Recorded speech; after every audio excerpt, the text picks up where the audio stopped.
एक छोटे से गांव में एक आदमी रहता था। उसके घर के पास में एक पहाड़ था जहां पर वह रोज़ सुबह जाता और वहां पर उस पहाड़ी पर थोड़ी देर बैठता और फिर वहां से वापस चला आता। तो रोज़ की तरह सुबह सुबह वह जा ही रहा था, तभी पीछे से उसका छोटा बेटा आया।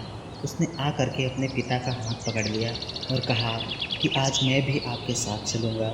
उसने पहले तो उसको थोड़ा सा समझाया और मना किया, कहा कि जो रास्ता है वो बहुत ही छोटा है और चढ़ाई बहुत ही ज़्यादा है, तो तुम मेरे साथ नहीं चल पाओगे।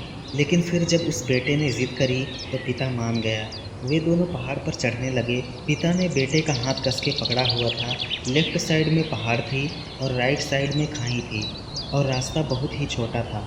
वो पहाड़ की चोटी तक पहुंचने ही वाले थे, तभी रास्ते में एक बड़ा सा पत्थर आया। क्योंकि पिता उस रास्ते से रोज़ आता जाता था, तो उसको पता था कि वहाँ पर एक बड़ा सा पत्थर है, तो वह साइड होकर निकल जाता था। लेकिन उसके बेटे का ध्यान कहीं और था, तो उसका घुटना जा कर के उस बड़े से पत्थर से टकरा गया। जैसे ही उसके बेटे का पैर पत्थर से टकराया, उसके बेटे के मुंह से एक चीख निकली और जैसे ही वह चीखा, उसकी आवाज़ उन पहाड़ों में गूंजने लगी। इससे पहले उस बच्चे ने कभी भी अपनी आवाज़ की गूंज नहीं सुनी थी, तो उसे समझ में नहीं आ रहा था कि ये क्या हो रहा है। वह अंदर से थोड़ा सा घबराया और उसे लगा कि शायद कहीं कोई है जो छुपकर उसे देख रहा है और उसका मजाक उड़ा रहा है। फिर उस बच्चे ने बोला, कौन हो तुम? तो जब उस बच्चे ने उस गूंज को सुना तो उसे गुस्सा आया। उसे लगा कि कौन है ये जो मेरा मजाक उड़ाया चला जा रहा है। फिर उसने गुस्से से कहा, मैं तुम्हें छोड़ूंगा नहीं। और फिर जैसे ही उसने उस गूंज को सुना, वह घबरा गया। उसके पिता समझ गए थे कि ये क्या हो रहा है। उसने अपने पिता का हाथ कस के पकड़ लिया और उनसे पूछा कि ये कौन है जो मुझे इतना तंग कर रहा है, कौन है जो मुझे इतना डरा रहा है। उसके पिता थोड़ा सा मुस्कुराए और उन्होंने खाई की तरफ देखा और ज़ोर से बोला, मैं तुमसे बहुत प्यार करता हूँ। वह सुनकर वह बच्चा हैरान हो गया और उसे समझ ही नहीं आया कि आखिर ये हो क्या रहा है, क्योंकि वही इंसान जो उसका मजाक उड़ाए चला जा रहा है, उसको तंग कर रहा है, वह उसके पिता बोल रहे हैं कि मैं तुमसे बहुत प्यार करता हूँ। तो उसके पिता ने अपने बेटे को देखा और वो समझ गए कि उसके मन में क्या चल रहा है। फिर दोबारा उन्होंने बोला, तुम बहुत अच्छे हो।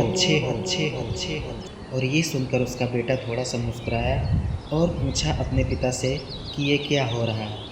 फिर उसके पिता ने अपने बेटे को समझाया, ये जो आवाज़ तुम सुन रहे हो ये किसी और की नहीं बल्कि तुम्हारी ही आवाज़ है, जो कि पहाड़ों में गूंज रही है और तुम्हें अपनी ही आवाज़ सुनाई दे रही है। जैसा तुम बोलते हो ठीक वैसा ही तुम्हें सुनाई देता है। अगर तुम गुस्से में कुछ कहोगे तो पलटकर जो आवाज़ आएगी उसमें भी गुस्सा होगा, लेकिन अगर तुम कुछ अच्छा कहोगे तो जो पलटकर आवाज़ आएगी वो आवाज़ भी अच्छी होगी। बिल्कुल इसी तरह से हमारी ज़िंदगी में भी होता है। जैसा तुम अपने मन में इस ज़िंदगी के बारे में सोचते हो, ज़िंदगी तुम्हारे लिए बिल्कुल वैसी ही हो जाती है। अगर तुम मन ही मन में अपने आप से बोलते रहोगे कि मेरी ज़िंदगी तो बहुत ही ख़राब है, मेरी ज़िंदगी बहुत ही बुरी है, तो सच में तुम्हारी ज़िंदगी बुरी ही हो जाएगी। और अगर तुम अपनी ज़िंदगी से प्यार करोगे तो तुम्हारी ज़िंदगी भी तुमसे प्यार करेगी। ये बात उस बच्चे के दिमाग में घर कर गई और फिर वे दोनों पहाड़ की चोटी पर गए। लेकिन बच्चे के दिमाग में यही बात घूम रही थी और फिर वह बच्चा खिलखिलाकर हंसा और उसने अपने दोनों हाथों को खोले और अपनी पूरी ताकत से बोला, मैं तुमसे बहुत प्यार करता हूँ।